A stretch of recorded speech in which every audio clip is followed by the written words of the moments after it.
My family will always come first before any other thing, Paul. The words hit me like a freight train.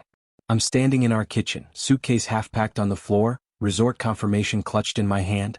5 years of saving, 5 years of planning this Maui trip. And Jessica is screaming at me because I had the audacity to question her decision to co-sign a $9,700 loan for her brother Marcus without even asking me first. My name is Paul Henderson and I've been married to Jessica for 5 years. 5 years of watching my bank account drain into her family's endless emergencies. 5 years of being the solution to every problem that had nothing to do with me. But tonight something inside me just snapped. 3 days ago everything was fine. We were counting down to our vacation, talking about snorkeling and sunset dinners. Then Jessica's phone started buzzing during dinner. She stepped outside, came back in with that look, the one I've learned to recognize. The "my family needs something" look. She slid the bank document across our kitchen table like she was serving me divorce papers. Her signature already dried in blue ink at the bottom. Co-signer for Marcus's car loan. $9,700. Our vacation fund gone. Just like that. He'll lose his car, Paul. He'll lose his job. What was I supposed to do? I remember staring at that paper, at her signature, and feeling something cold settle into my chest. Not anger. Worse. Clarity. I picked up my phone, opened our joint banking app, and started transferring money. Jessica exhaled, relief flooding her face, until she saw I was moving the vacation deposit into my personal account. The one she didn't have access to. "What are you doing?" Her voice pitched higher. I didn't answer. I just kept typing. Transfer complete.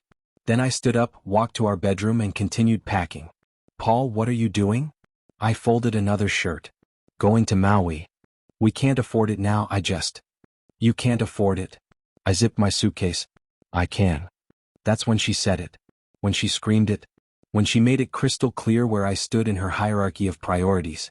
And I looked at her, really looked at her, and saw my future. More loans. More emergencies. More of me coming second, third, fourth to people who never even thanked me. "Good to know," I said quietly. Her mother was standing in the hallway. I saw her smug smile, the same one she always wore when I caved. "He'll get over it," she told Jessica. "He always does." But there was something different in my eyes this time. Something I saw reflected in the mirror as I passed it on my way out. I wasn't coming back the same man. Please, before I continue, kindly like, share and subscribe for more interesting videos. The Maui sunset is burning orange and pink across the Pacific, and I'm standing on the beach alone with a drink in my hand, genuinely smiling for the first time in months. I take a selfie, just me, the ocean, peace, and send it to Jessica without a word. My phone starts ringing immediately. I silence it. It rings 16 more times over the next 4 days. Text messages pile up, each one more desperate than the last. "Paul, please call me. We need to talk about this. You're being childish. My family is asking about you." That last one almost makes me laugh. On day 5, I'm sitting at a beachside bar when she calls again.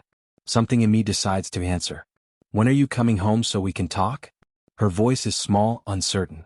I've never heard her sound like this. "Sunday. Same flight we booked."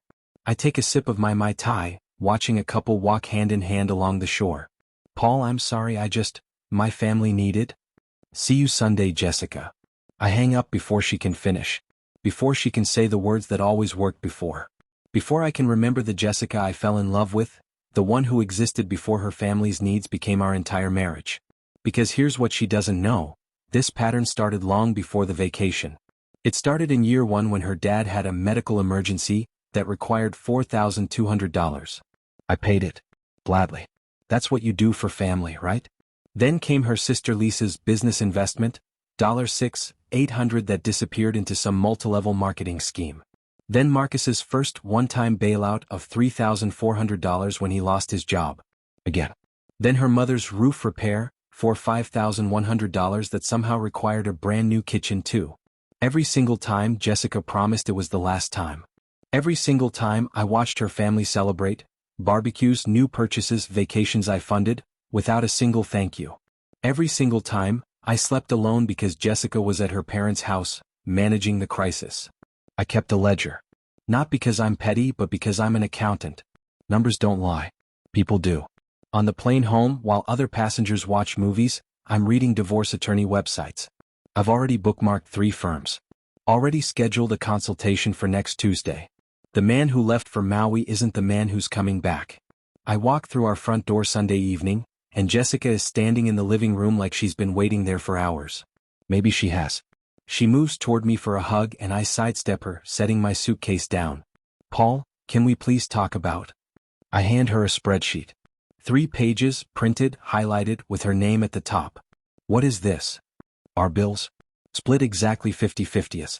Starting today. She laughs, but it's nervous, confused. Paul, come on, we don't do it like that. We've never. You make $52,000 a year. I make $89,000. Rent is $2,400. Your half is $1,200.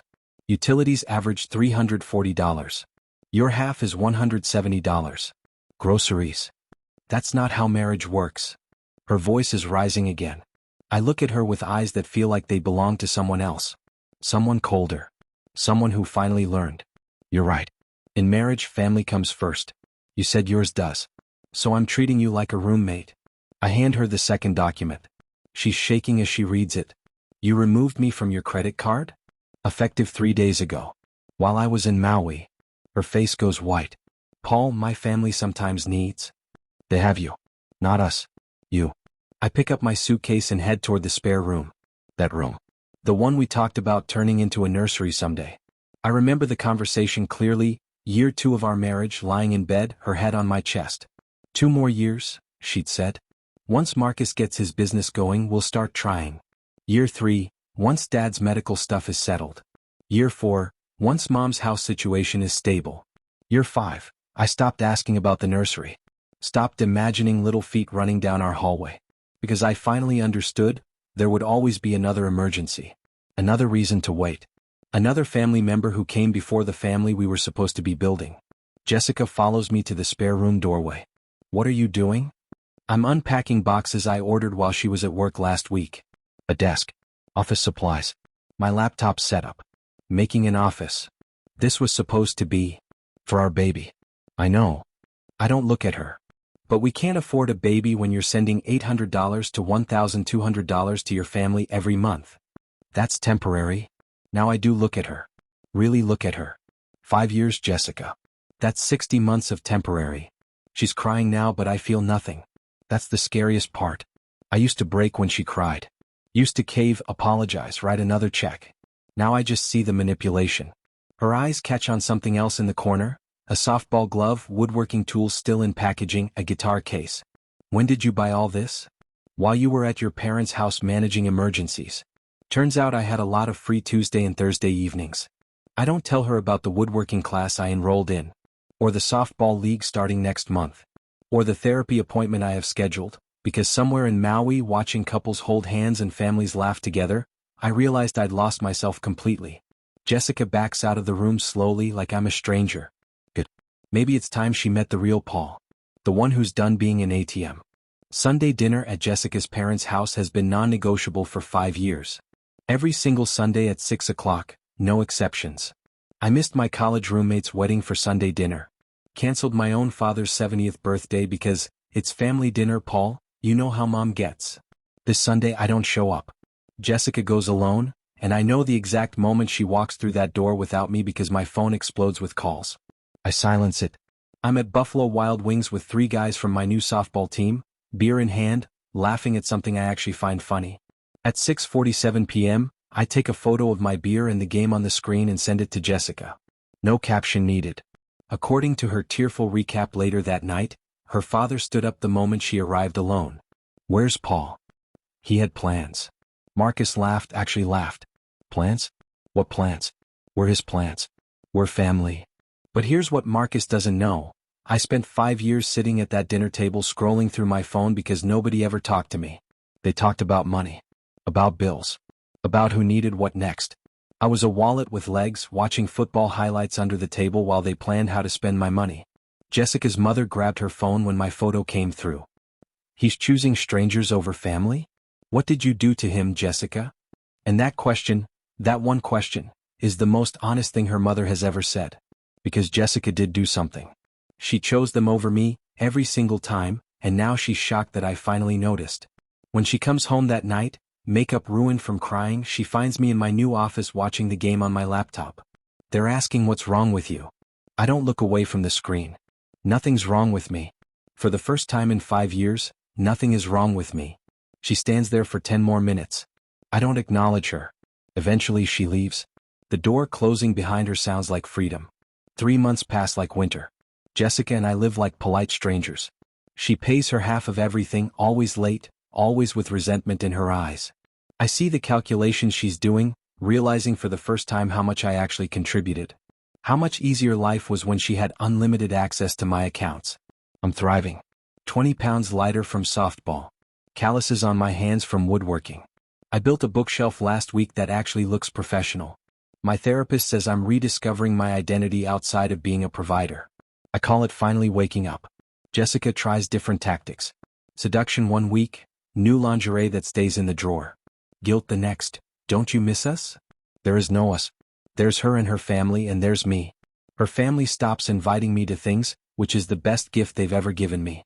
No more birthday parties where I'm expected to bring expensive gifts. No more holidays where I cook and clean while they drink and complain. Then March hits and everything explodes. It's 2 a.m. when Jessica's phone rings. I hear it through the wall. We sleep in separate rooms now. I hear her voice, panicked, then crying. Then silence. Morning comes. She's at the kitchen table, face gray, hands shaking around a coffee mug. Marcus is in trouble. Bad trouble. I pour my own coffee, check my watch. I have woodworking at 9. What kind of trouble? He owes money. A lot of money. To dangerous people. Her voice cracks. They threatened him, Paul. They said they'll hurt him if he doesn't pay by Friday. Call the police. We can't. These aren't people you call police on. We need to pay them. $29,000. I set down my mug carefully. She looks at me with desperate eyes and I see it, the same expectation that's always been there. The assumption that I'll save them. That I'll open my wallet and make it all go away. My family is coming over tonight to discuss how we're handling this. I pick up my car keys. How you're handling this? I have woodworking class. They're all in my living room when I get home at 8. Jessica's father in my favorite chair. Her mother on the couch. Lisa perched on the armrest. Marcus pacing, eyes red, looking like he hasn't slept in days. I'm covered in sawdust from class. I set down my tool bag slowly. Jessica's father stands like he's about to deliver a verdict. Paul, we need $29,000. Today. No. The word hangs in the air like a grenade. Marcus stops pacing. Man, they're gonna kill me. These guys don't mess around. I look at him, really look at him. The golden boy who's 42 years old and never held a job longer than 8 months. The son who gambled away his parents' mortgage, who borrowed my money for a car and sold it for casino chips, who's been enabled his entire life. Should have thought about that before you gambled. Jessica's mother's voice cracks, theatrical. Your family, Paul. Family helps family. And something in me breaks open. 5 years of silence, of swallowing words, of being the good son-in-law. It all comes pouring out. I gave you $31,400 in 5 years. I pull out my phone, open the spreadsheet I've kept. Want to see the breakdown?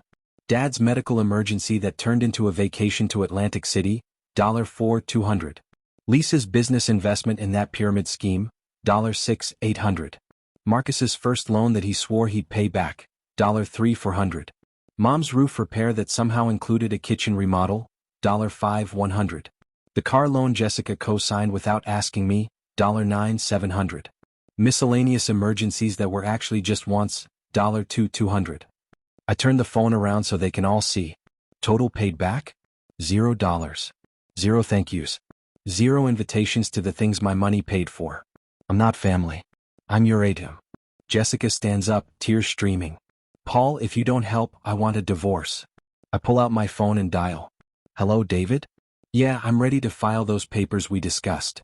The room goes silent. You could hear a pin drop. Jessica's stammering. You already talked to a lawyer? 3 months ago. Right after Maui. They try everything.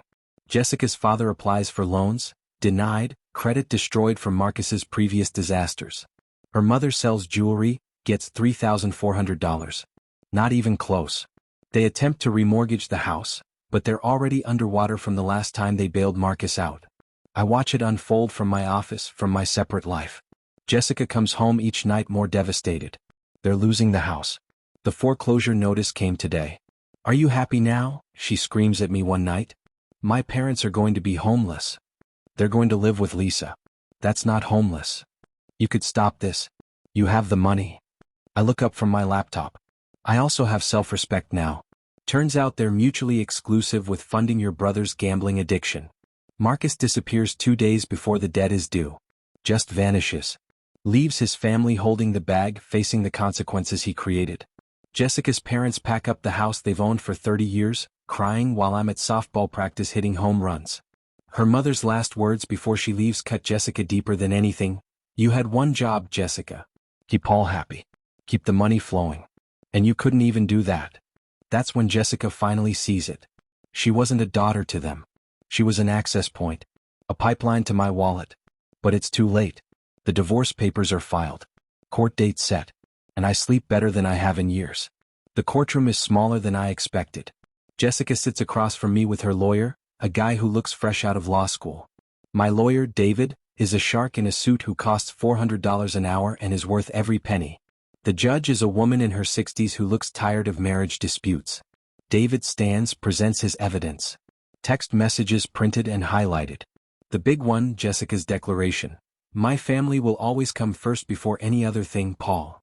Bank statements showing $31,400 in transfers to her family.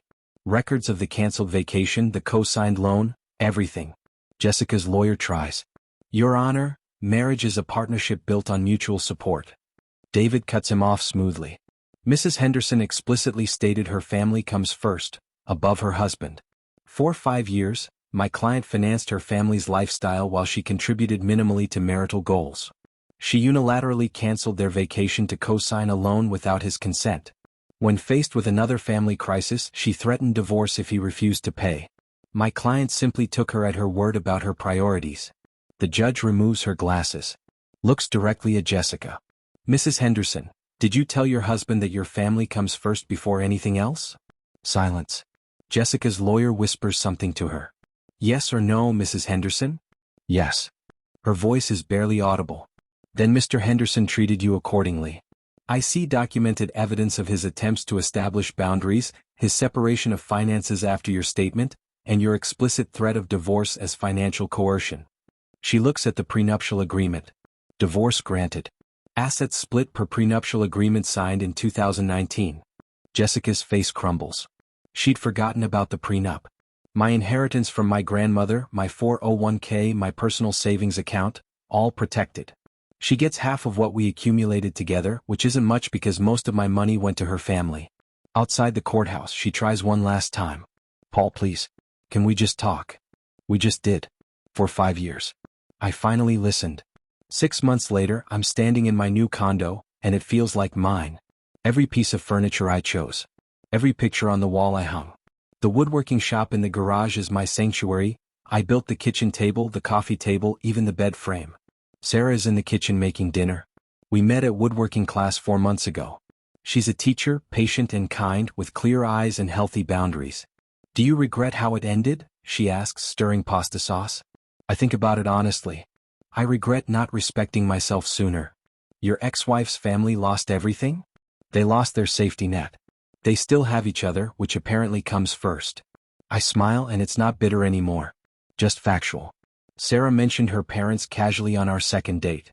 They're struggling since Dad retired. I help them out about $200 a month. My budget can handle it and I discussed it with my ex before we split. She paused. Is that okay to talk about? I'd almost cried. Someone asking. Someone budgeting. Someone treating their partner like an equal.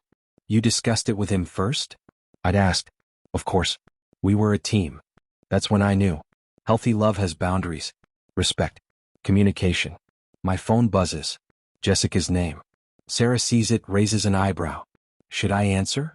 She shrugs. Do you want to? I decline the call. Block the number. No. I really don't. We eat dinner at the table I built and I realize I'm not just surviving anymore. I'm living. Jessica sits in her studio apartment, the cheapest one she could find that still allows her to send money to her parents each month. She works 2 jobs now, her regular office job and weekend shifts at Target. The tips from her family helped her see it. She wasn't their daughter. She was their retirement plan. Her mother calls weekly, always the same thing. Can you send an extra 100? Your father's medication went up. Lisa stopped talking to her entirely after the divorce. You ruined everything, she'd said. We were set for life. Through a mutual friend's Facebook post, Jessica sees a photo. Paul and Sarah at Thanksgiving dinner. His arm around her shoulders. Both laughing. A diamond ring on Sarah's left hand. Her roommate, a girl from work, asks, "You okay?" Jessica stares at the photo. Paul looks younger somehow. Lighter. The way he looked when they first met before her family sank their claws in. "I thought family was supposed to come first," she whispers. "It is," her roommate says gently. "You just forgot he was supposed to be your family." That night, Jessica opens the journal her therapist recommended. She's been avoiding it for weeks. But tonight she writes, "I told Paul my family comes first.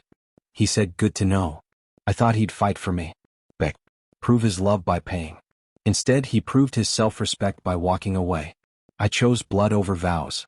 I chose people who used me over the man who loved me. And I lost the only person who ever chose me first." Her phone rings. Her mother. Marcus is in trouble again. He needs. Jessica stares at the phone. Her thumb hovers over the answer button. For the first time in 35 years she lets it go to voicemail. It's a small step. Maybe too late. But it's something. I'm in my garage workshop when David calls with the final paperwork. Everything's done. Signed. Official. Jessica is legally no longer my problem. Sarah pokes her head in. "You okay?" "Yeah. And I mean it." She comes in, watches me sand a chair I'm building. "You never talk about her." "Not much to say. I loved someone who didn't know how to put me first. I stayed too long hoping she'd learn. She didn't." "Do you miss her?" I set down the sandpaper. "I miss who I thought she was. The woman I married before I realized I was marrying her whole family." Sarah sits on my workbench. "My ex used to say I was selfish for not giving more to my parents. That family is supposed to sacrifice. What did you tell him? That sacrifice has to be mutual. And that he was welcome to sacrifice himself, but not me." She smiles. "We lasted 3 more months." I pull her close. "You know what's crazy? I thought standing up for myself made me a bad person. Selfish. Mean. And now I know the difference between abandonment and boundaries. I didn't abandon Jessica. I stopped letting her abandon me." My phone pings. A message from my dad. "Proud of you, son. Dinner next Sunday?" I text back, "Absolutely. Real family doesn't cost everything." It shouldn't. 2 years later. I'm married to Sarah. We have a savings account with both our names and we discuss every major purchase. Revolutionary concept. I run into Jessica at a grocery store. She looks tired, older. I almost don't recognize her. "Paul." Her voice is soft. "Jessica. How are you?" "Getting by. Working a lot." "You?" "Good. Really good." Silence stretches between us. She looks at my ring finger at the gold band there. "I'm glad you're happy," she says, and I think she means it. "I hope you are too. I'm learning to be." She shifts her grocery basket. "I stopped giving money to my family. Started therapy. It's hard. Growth usually is." She nods, eyes glistening. "I'm sorry, Paul. For all of it. I didn't see what I had until it was gone. I could be cruel. Could list everything she cost me. Instead, I just nod. Take care of yourself, Jessica. You too." I walk away and I don't look back. There's nothing there for me anymore.